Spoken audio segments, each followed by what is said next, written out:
Mayong aga sa inyo tanan mga kuturan kag nagakalipay kita. Salamat sa Ginoo. Kining bag-o nga ginan sa liwat kining bag-o nga tuig 2021 nga makapag-upod sa tagtanong panimalay sa padayon naton nga daily devotionals. Now sa sining adlaw luyag na kon agdahon ko kamo sa pagpamalandong sa mga common nga passage sa scripture sa Old Testament. Diri makita natin sa Nehemiah chapter 8 verse 10. Mao na naton ang phrase gamiton naton as springboard sa aton nga mga topiko nga talakayon sa sining adlaw. The joy of the Lord is our friend. Na madamo sa mga tao nga nagapangita sa matutuod nga kalipayan kag perhaps may gina-showcase man ang kalibutan nga pamaagi sa counterfeit sa sini. But nonetheless wala among sa ila sini nga sara nga makahatag sang real experiential satisfaction and fulfillment than the Lord Jesus Christ himself. Kag may pila kita ka mga butang nga makita sa sining adlaw nga makonsider naton nga joy stealer or joy killers nga nagakawat o kung nagapatay sang kalipay nga mahimo possibly lamang sa Ginoo sa kabuhi naton. Kay nabal-an naton nga ang real culprit sang kabuhi naton kung nga ang may kasubong sini nga mga sitwasyon is rather than the heart of man. Amo na ba ang ginahambal sa isa ka saying the heart of the problem is the problem of the heart. Ang ginhambal sa Jeremiah chapter 2 verse 13 nag-reveal sa sining kamatuoran nga naghambal siya, "For my people have done two evil things. They have abandoned me, the fountain of living water, and they have dug for themselves cracked cisterns that can hold no water at all." So ginhimuan nila sang replacement o kung talos supposedly ang butang mahimo sang Ginoo sa ila pamagi sa paghimo sang isa ka crack nga cistern, meaning may gatubod nga sulodlan amo ni kalimbawa nga ginhimo sang tawo kag amo ni ang version or rendition sang NLT nga version ng Bible nga aton nga ginbasa. Now, sa ginahambal naton diri, may pila ka mga bagay nga makonsider naton nga joy stealers and joy killers in the same time. The first thing nga makita naton nga kun nga ang hindi kita mas-a nga makaangkon sa kalipay nga mahatag lang mismo sa Ginoo sa kabuhi naton. Perhaps isa sa sining mabutang amo ang nagaapekto kagayan amo ang struggle naton sa karon nga mga panahon. The first thing ay tungod sang sala nga nagabutong sang aton nga mga konsyensya. Okay? The sin that weighs on our conscience. Just like sa kung ang nobla na tabuo sa kay David sa iya pagkumitel sang adultery nga sa ulihi nag-lead unto a murderous act tungod sang iya handom to consummate everything nga wala na sang kasablagan na whatsoever sa pag-angkon niya ka Bathsheba kag amo ini ang resulta kun nga ang kalipay sang Ginoo hindi niya na ma-ekspersyahan. It seems as if the joy of salvation niya has gone out from him. Kag amo iya confession dira sa Psalm 51 verse 12. So, I know for sure may iban nga naga-struggle sa kasubong sa sini nga mga bagay nga kun nga ang kakatingala sila nga ang kalipay supposedly nga mahimo sang Ginoo sila kabuhi hindi nangin real experiential sa kabuhi nila. Because in one way or another, perhaps, they had been indulged in some habitual sin in their lives. So, either may mga tao ayhan nakanotice ini o kung nakibalo o kung ayhan may ikaw lang man mismo. Kag sa sekreto, ginatago mo kag gina-carry over mo ini nga nga emotional baggages kag something nga naga-prick sing imo nga konsyensya on a daily basis. So, it's a thing nga nagadala sa aton sang pagpalayo kag nga uh, full grasp of experience of the joy of the Lord. So isa pa ka bagay nga makita naton diri is the thing perhaps ayhan basi kita nagalakat sa unodnon kag sa kalibutanon nga pagkabuhi, walking in a fleshly and worldly living. So isa rin naman sa mga rason kung nga ayhan nga ang pagkalipay kapag angkon naton sa kalipay nga ara lang gid sa Ginoo kag siya lang gid makahimo sina, hindi naton fully maangkon kay masinbersihan utod sa Ginoo kag abyan. Kag kasubong sa ginhambal sa Galatians 5 no, verse 16, ah, ini siya nga butang amo ang naghahatag sang dako gid nga ano ini, nga conflict kag threat sa consistent kag persistent nga klase sa pagkabuhi supposedly which is the ideal one nga mahimo sang isa ka tumuluo. So, ayhan nagdangat sa imo nga pagtuon, pagbasa sa pulong sa Ginoo, wala mo na gina-enjoy, wala mo na ginaangkon ang kalipay sa sini na naburingan ka na makadto sa simbahan. Kag mga butang espirituhanon nga maka-consider naton as part sa spiritual exercise, to draw you closer sa Ginoo, though seemingly dry na sa imo, kag wala ka na sang gana sa paghimo sa sini. Kay may mga butang nga nag-replace, this is the fleshly things and the worldly living, amo ang naghatag sa imo sang full attraction kag deviation sa imo nga focus sa imo nga pagkabuhi, much more sa imo pagtuo. So, amo na bala nga kasubong sang ginhambal sa First John chapter 2 no, 15 to 17, "Yeah, you cannot be a mass consumer of the ways of the world and things of the world and expect to be a spiritual person rejoicing in Christ." Di man pwede nga hapaan mo ang tanan nga butang nga sa kalibutanon nga gina ginapahayag nga gina-showcase, kag ang kunon mo ini at the same time magapaabot ikaw nga ma-consider mo ang imong kulingon nga espirituhanon nga tao nga nagakalipay sing bugos sa Ginoo. Hindi pwede, no? There must be one we focus, one at a time. Dapat may ara ka gid nga i-do away o kung isikway kag i-separate nimo imong kaugalingon sa sini. So, kasubong sina no nga mga bagay nga nagahatag sa aton sang pagkawat, pag-steal, or perhaps sooner or later magapatay isang kalipay naton sa pag-alagdan sa Ginoo. Ayan ang katatlo nga bagay nga sarang nga magakawat sang kalipay sa Ginoo sa iyang real potential sa aton nga eksperyensya kag sa aton nga pagkabuhi sa iya. Ayhan ang mga pagtilaw sa kabuhi kag ang Ginoo mismo naghatag sa aton sang papaandam sini. At the same time, ah, promesa sa kadalagan batok sa mga pagtilaw sa kabuhi sa sining kalibutan. Siya Jesus said that in this life you shall have tribulation, but be of good cheer because I have overcome the world. John chapter 16 verse 33. So, hindi gid ya malikawan as long ari ka sa kalibutan untatan ka sang kabudlayan, pagtilaw, temptation, kasakit, kag balatian, kag any kind, of any magnitude, kag in any circumstance, in any situations we are in, nagaabot ini sa kabuhi ta.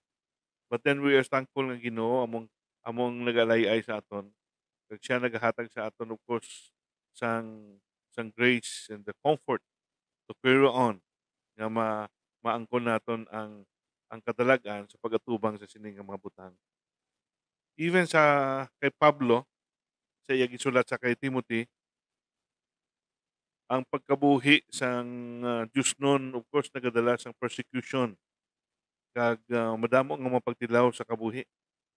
Kag amo na kung you really care for your testimony, your conviction, nga gusto nimo yang um, tindugan kag ah, tagaan niya sang kaisog nga ang imo yang nga testimonyo, ang imo nga pag-identify kay Jesus Christ, hindi nimo ya ikabaliwalaon o ikahuya niyan sooner or later ikaw man makaangkon man sa persecution kag kabahin siyang tilaw sa pagkabuhi nimo sa sina. But then sining sa pulsing, but it is how we look, no? Kasi nga, at our trials that will determine if there will be any rejoicing in God as we go through. So, idepende naman kung anong aton response or reactions towards those trials. Kada nato matagaan sang pagtulupangod kung kita gid man bala nangin medinaugon kag ukon yara kita sa isa ka sitwasyon that we had been defeated by those uh, pressures nga na inabot sa kabuhitan. Amo na gani kan siling man si James, no? Sa James chapter 1, 2 to 4. Yeah, brothers and sisters, I do not think that nga siya, hindi niya pag-consider ng inyong mga butang, isa ka butang nga makahatag sa ano, ah, kabudlayan sa inyo, but yeah, count it all joy, no? When you encounter such kind of situation. Kay your, it builds up our spiritual character. So ang karakter naton gina-build up, ginapalig-on sa Ginoo once nga ina nga mga pagtilaw maguman naton kag aton mismo ma ma ekspersyahan sa pagkabuhi naton. So, ah, ina nga butang kag ginahambal mo sa Romans chapter 5 to 3 to 5 nagahimo sa aton nga mangin ano ni complete person, mangin mature enough nga klase sa mga person nga we need to go through such kinds of various persecutions, temptations, pressures, and trials in life. A good man kita mangin mahamtong sa pagtuo kapag kailangan naton sa aton nga Ginoo. Although may mga cases at one time, just like the hinabo sa 2 Chronicles chapter 20, nga sa tinion sa pag-awayan, the men of Israel, ang ilang makaaway, doon na sa Ginoo nga ano ni demolish ang Ginoo. So sa tinion nga nag-abot na sila dito, wala na sila sang awayon pa.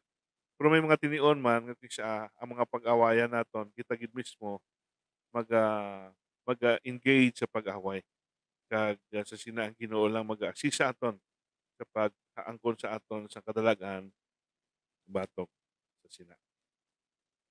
Nagapakita lamang diri nga ang Ginoo bala si Jesus Christ ini tanan iya ni naguman natilawan sa iya kabuhi kag nangin matuod siya nga talaksan kag ehemplo para sa aton when it comes to trials and suffering and how uh, uh, he won over those trials in life.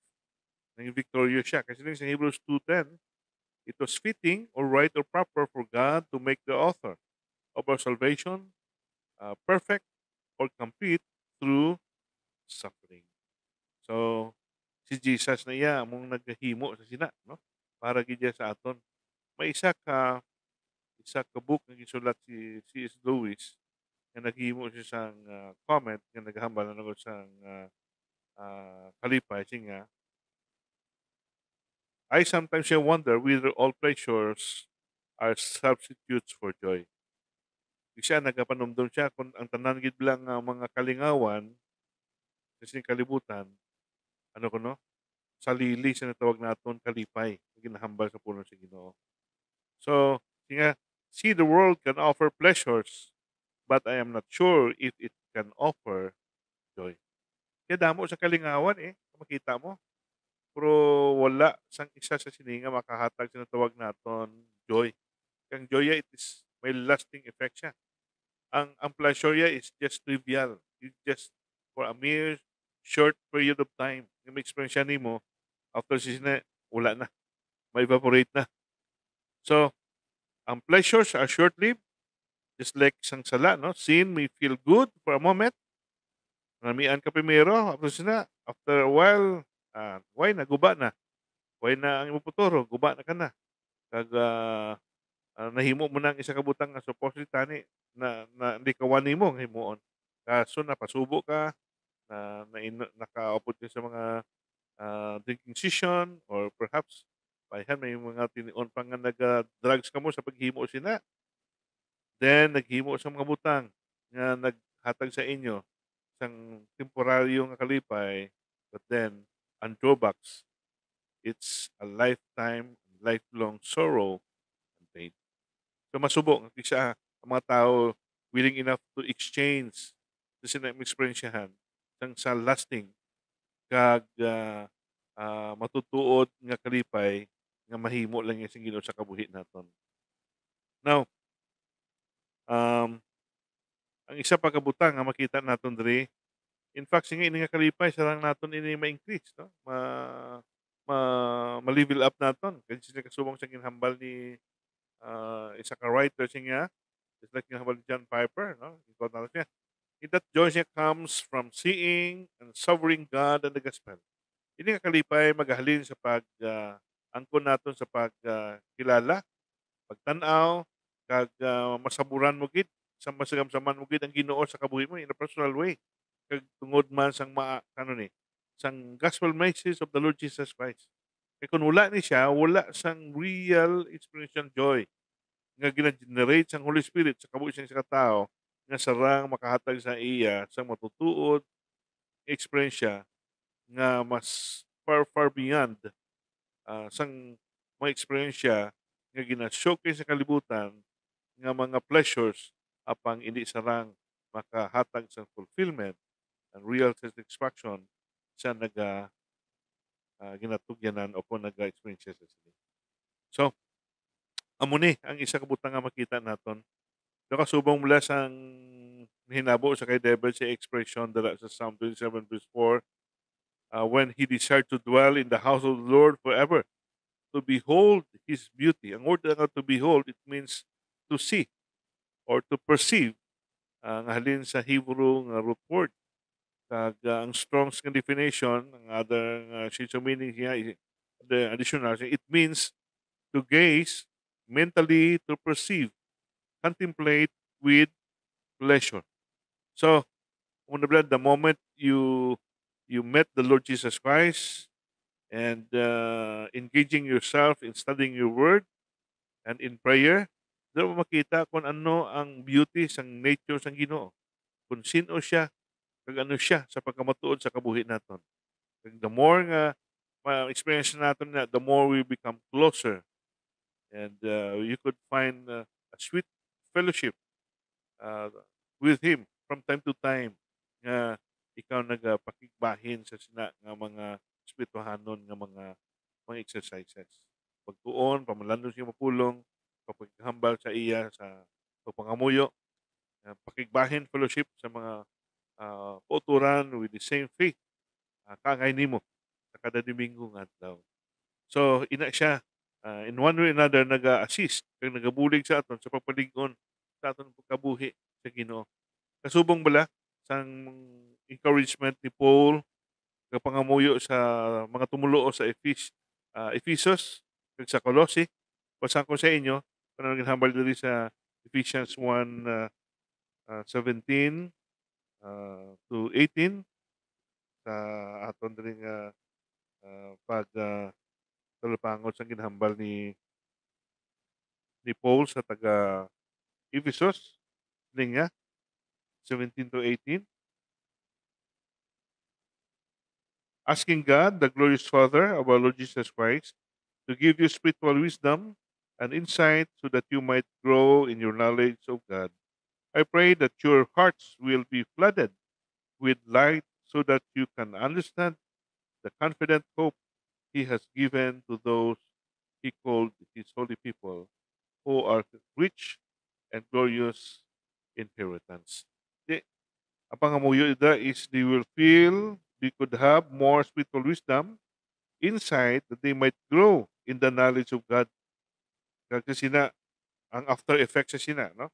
Na you will be engaging more of God's time and God's pleasure nga gusto nimo nga o God's presence, I mean, nga luyag nimo nga ma ma ma-enjoy sa kada tinuon nga ginahimo mo ina. Same thing diri man sa Colossians chapter 1 verse 9 and 10 nga naghambal, and so we have not stopped praying for you since we first heard about you.